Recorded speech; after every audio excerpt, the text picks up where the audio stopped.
Hello, I'm Dr. Sarah E. Crow, and if you're watching this, then you may already know, or if you don't yet, you will now, that I have stage 4 breast cancer, which is also known as metastatic breast cancer, also known as the last stage of breast cancer, also known as no, I'm not going to get better from this. No matter how positive I am or how many miracle stories you've heard. And just because I beat this once before does not mean that I will beat cancer again, because stage 4 is the kind you die from, and it is what is going to kill me. I wish that I could say that I had faith that it wouldn't, but right now we're not even close to a cure, and hardly any money that it's all this money is made for breast cancer, supposedly. Very little of it goes to anything that actually helps the people with breast cancer, especially if you have stage 4. It's really just quite disturbing that the only stage that you typically actually die from is the one that no one cares about actually helping out. But today we are going to work on something that I think a lot of people ask or would like to know about whenever they find out that one of their friends or a coworker or someone that they know has cancer. And that's, what are some things that I should not say? And then what can I say? So here, it's not really a drum roll, but we're going to have 5 things to not say or do when someone you know finds out that they have cancer. All right, here is number 1. And this is number 1 in every way, shape, and form. I have heard this, I think, from every single person I've ever met who has cancer, and also across so many different forums, during conferences, just even on special lists like the other people have made. I don't really see it explained in detail, so I will explain it more, because I feel like there are a few reasons why this is actually such a horrible one. The whole thing is, do not try to relate to someone through their cancer, especially, if you don't have cancer and have never had it. If you had, all of these come with caveats. They're all context dependent. So yes, there are times where something I say for one person might not work in all cases, but that's the truth when it comes to anything. And also I'll explain in more detail when these might be okay.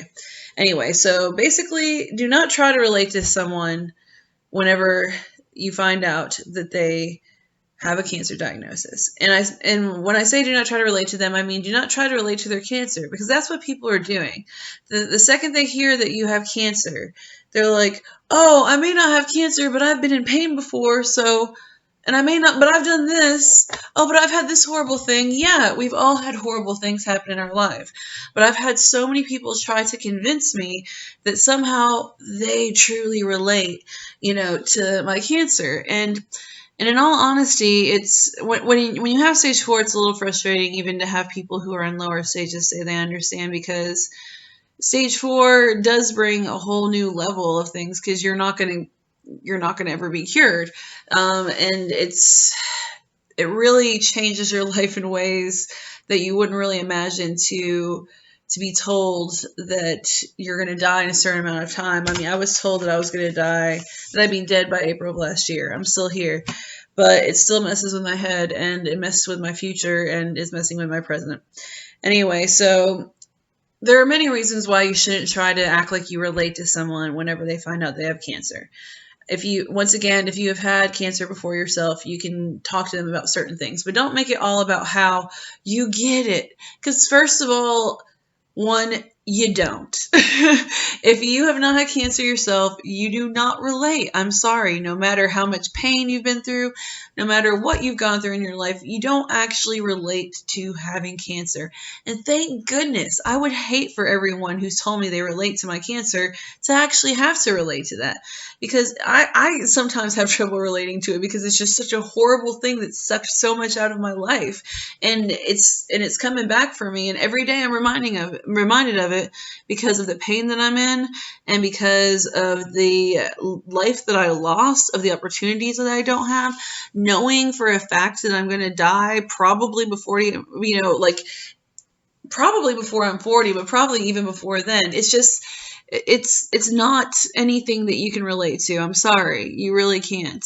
And not so whenever you try to say that you relate to something as huge as cancer when you've never been through it yourself, not only is it rude, but you're negating their experience. You're trying to say, "Oh, I know it's not exactly the same, but my kidney stones, or this time that I broke a hand, my wrist or something, it's the same somehow as a terminal disease." Sorry, it's just not. And beyond that, I have had some people get a little hostile when I tell them that, I'd rather them not say that they, relate. They say they're just trying to be helpful. They like think that, they can help me feel better somehow that way. But not only are you negating what someone is going through when you're trying to relate to it, and you really don't, but there's also just, I don't want anyone to relate to me through my cancer. If you want to relate to me as a human being, that's a different story. I don't even relate to my cancer. It's a terrible thought to even think of. So I don't want you to try to relate to me through my cancer. Even really if you have cancer necessarily, but that's a whole different thing. But if you don't have cancer, I don't want you to ever try to tell me you relate to it. And number 2 thing not to say to someone who has just found out that they had cancer. And this one might sound a little strange at first, but I'll explain. Do not say that you will be there for anything that they need. Do not go on and on about like making broad promises basically about how much you'll be there and how much you'll do for them and how much you have their back. Now, of course, there are some cases where you really will, and where this isn't just, some big grandiose gesture to a knee-jerk reaction that people give, thinking that they will help someone, when they see them in need. Because the truth is, you're probably not going to. Not in the kind of ways that people actually need it. Like after the first few days, people drift away, they run away, they find all different ways to get away, but they're sure not helping. So, and then you just remember all those people who said that they would be there, the things that they said they would do, and they'd be like, "Oh no matter what, anything," and then just no one's ever there. And so having all these people tell you that they'll be there and just go on and on about just like how strongly that they'll do anything that you need, they won't. And so please just don't say that you'll be there for people for anything that they need unless you actually mean it. And that might sound a little bit ridiculous to have to point that out, but it's true. You really don't need to be telling people who are going through the worst moment probably in their entire life that you'll be there to help them if you're not going to. Because I've had so many people who I thought would be there for me, even for just the smallest things, who weren't. And then often it would get turned on me in ways where it's just like I literally, everyone told me to ask for help when I needed it, but every time I've asked for it, it hasn't been there.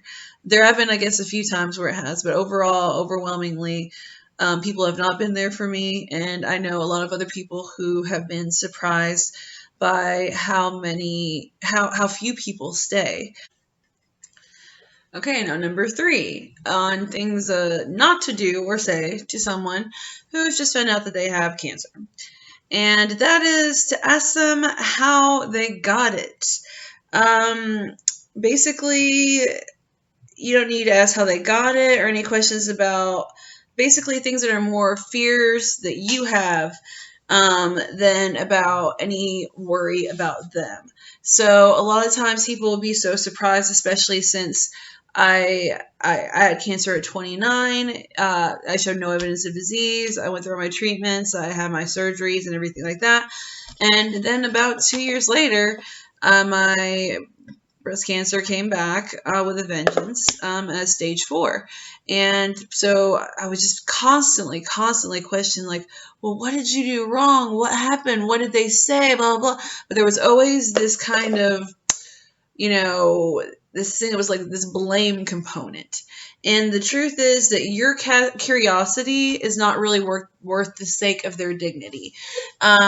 not in this initial phase, at least. Like, there are people who I can think of who, at this point, if they were to ask me that, well, really, I would just let them know that there's not one thing in particular that did it. There are many things that contributed, but there, first of all, there is no known kind of cause of cancer in general. Yes, we do know that on a biological, cellular level, it's a problem with apoptosis, which is basically a programmed cell death, that in your body kind of fleshing out the cells that it needs to get rid of before they mutate and get worse, and don't listen to the cell signals anymore. So yeah, we know like cancer deals with that. But when it comes to like just a specific food or not doing something right or not exercising enough or whatever, things like that, that's not why you get cancer. That's just not. It's just not. Number 4, when it comes to things not to say to someone who has just found out that they have cancer.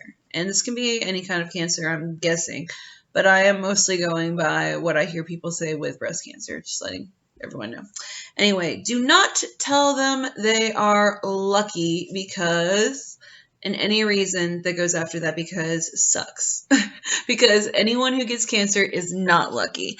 I often heard, since I have breast cancer, that, oh, well, at least you're lucky you didn't get one of the bad ones. One of the bad cancers? Really? Okay. Okay. Especially, and it's especially crazy, and I know that a lot of people didn't know this when they were saying that to me, but at stage 4, you're telling me that, oh, you're gonna die from this, but you should be grateful, and it's not one of the bad ones. Okay. If you can't see the problem with that, then I'm sorry, but no one can help you. And nothing that you really can say about telling me why I'm lucky for anything with cancer is going to actually make me feel better, or, it's not helping me see the bright side or the silver lining or anything. It's not helping me think positive. People will tell you, like, oh, well, at least you're not, and then, like, bring up just the most bizarre things. I've been told things about, like, at least, go to the VA and see how they're treated there and everything. And I'm like, what is that? Well, I mean, I'm sure that, first of all, whenever I hear of people doing badly in life, I feel worse. It doesn't make me feel better, or like, oh, whew, you mean people feel bad? Well, I guess I better feel good now. I don't get that mentality to begin with, but especially like just things like, oh, so it's in the VA. Like, what is it? Why does that mean that me like freaking out because I'm gonna die in my 30s? Like, now it's no longer a problem. It never made sense to me. So don't try to either tell people that they're lucky because for any reason, or tell them that they're doing better than whoever else, because that's not what they need to hear right now. They need to know what they can do, either if there are things that they can do to get better, what they can do to get better, or if you're stage 4 like me and you're not going to be able to get cured, there are still things that I still care about in life. And I don't have to think of things in terms of, oh, well, my cancer that's killing me and is going to kill me before I'm 40 really isn't as bad as somebody else's cancer. I mean, that doesn't help me. It doesn't. And now to number 5. Okay, so this is a number 5 thing to not do or say whenever you find out that someone, has cancer. And that is just don't give unsolicited advice at all. Don't assume you have the answers. Don't tell them any kind of cures that you've heard of, or, that kind of goes along with some of the other things from above too. But like, just at this point, like, anyone who has cancer, they're going to start searching for, as much information as they can find about it. And a lot of that information is already going to be bad, just to be honest. So to throw in your 2 cents in there is not going to be helpful. And unless you actually are a cancer researcher, or unless you have had cancer yourself, or if you have some insight that they aren't going to have, that you truly know is different from what they have heard already or what they're searching for, then sure, I guess go ahead and say it. But more likely than not, you don't have any positive advice. And that's a hard thing to hear. And it's a hard thing to know that, like, I don't really have very many people I could get any advice from. But it's been shown to me over and over again, like any kind of unsolicited advice I receive always ends up being some sort of blame or just complete nonsense, or people just trying to take advantage of, me or other people. And in the end, those are things that we just don't need. So those are the top 5 things. I'll have just like them listed out one more time. I'm going to go ahead and keep the 3 things you can do to help separate from this video because it's getting a little bit long, and maybe it'll just make you watch the next one. It'll be a briefer video, and I hope that you enjoyed this video. And if you have any questions for me, let me know. If you think any of the things I said were too harsh, you can let me know. But the reality is, when you get cancer, you have to hear so much crap from everyone else. And like, if you are someone with cancer who wants someone else to just go tell people, hey, I'm sick of hearing your crap, I'll even do that for you too. Like, you just like hire me out to like tell people stop saying this crap, because it's frustrating. And there's hardly there might be something out there more frustrating than dealing with cancer, but I don't know what it is.